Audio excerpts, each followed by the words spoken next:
CPIയെ തകർക്കാൻ മനഃപൂർവ്വമായി ഇപ്പോൾ CPIM ഗൂഢാലോചന നടത്തുന്നു എന്നാണ് മുതിർന്ന CPI നേതാവായ C ദിവാകരൻ പറഞ്ഞത്. തനിക്ക് തിരുവനന്തപുരം ലോക്സഭാ മണ്ഡലത്തിൽ 2019 ലോക്സഭാ തിരഞ്ഞെടുപ്പിൽ മത്സരിച്ചപ്പോൾ കൃത്യമായി അത് ബോധ്യപ്പെട്ടതാണ്. അതിനുശേഷം അത് മനസ്സിലാക്കിയെടുക്കാൻ അണികൾക്ക് പറ്റാത്തതിൽ സങ്കടമുണ്ട് എന്നുള്ളതും C ദിവാകരൻ ഇപ്പോൾ തുറന്നടിച്ചിരിക്കുകയാണ്. മുഖ്യമന്ത്രി പിണറായി വിജയൻ BJPയുമായി അഡ്ജസ്റ്റ്മെൻറ്റ് രാഷ്ട്രീയമാണ് എന്നുള്ളത് CPIക്ക് നേരത്തെ തന്നെ അറിയാമായിരുന്നു.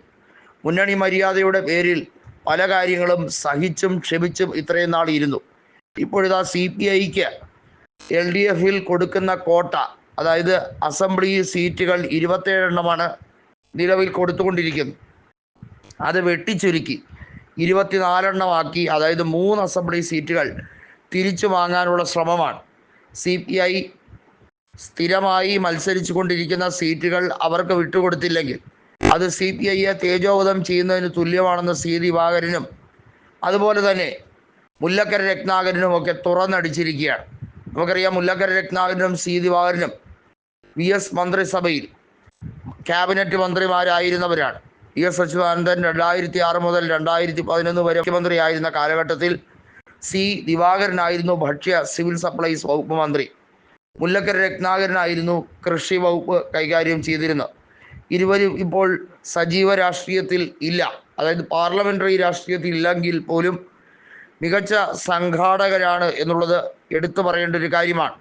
ചടയമംഗലം MLA ആയി തിളക്കമാർന്ന പോരാട്ടം നടത്തിയ വ്യക്തിയാണ് മുല്ലക്കര രത്നാകരൻ. C ദിവാകരനാകട്ടെ കരുനാഗപ്പള്ളിയിലും അതുപോലെ നെടുമങ്ങാട് നിയോജക മണ്ഡലത്തിലും മത്സരിച്ച് വിജയിച്ചിട്ടുള്ള വ്യക്തിയാണ്. എന്നാൽ തിരുവനന്തപുരം ലോക്സഭാ തെരഞ്ഞെടുപ്പിൽ 2019 മത്സരിച്ചപ്പോൾ C ദിവാകരൻ 3ാം സ്ഥാനത്തേക്കാണ് തള്ളപ്പെട്ടത്.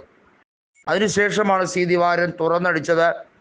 LDFിൽ പ്രത്യേകിച്ചും CPIM വലിയ തോതിൽ അട്ടിമറികളുടെ ശ്രമമാണ് പലയിടത്തും നടത്തുന്നത്. CPIക്ക് കിട്ടേണ്ട വോട്ടുകൾ പലയിടത്തും കിട്ടാറില്ല. നമുക്കറിയാം, ഏറനാട് മണ്ഡലത്തിൽ അവിടെ CPIയുടെ ഔദ്യോഗിക സ്ഥാനാർത്ഥി നിന്നാൽ പോലും അവിടെ CPIക്ക് 2ാം സ്ഥാനം പോലും ചിലപ്പോഴൊന്നും കിട്ടാറില്ല. അതായത് CPI വോട്ടുകൾ മറിക്കാൻ പ്രത്യേകമായൊരു കരവിരുത് തന്നെയാണ് CPI നേതാക്കൾ അവലംബിക്കുന്നത്. അതുകൊണ്ടാണ് CPI പലയിടത്തും തകർന്നടിയുന്നത്. CPMൻ്റെ ഒരു ശ്രമവുമില്ല. എന്നാൽ CPIM നേതാക്കളെ ജയിപ്പിക്കാൻ CPI നേതാക്കൾ എണ്ണയിട്ട യന്ത്രം പോലെയാണ് നാളിതുവരെയും പ്രവർത്തിച്ചതെന്ന് C ദിവാകരൻ തുറന്നടിക്കുകയാണ്. താൻ കരുനാഗപ്പള്ളിയിൽ മത്സരിച്ച സമയത്തും ഇതുതന്നെയായിരുന്നു ഫലം.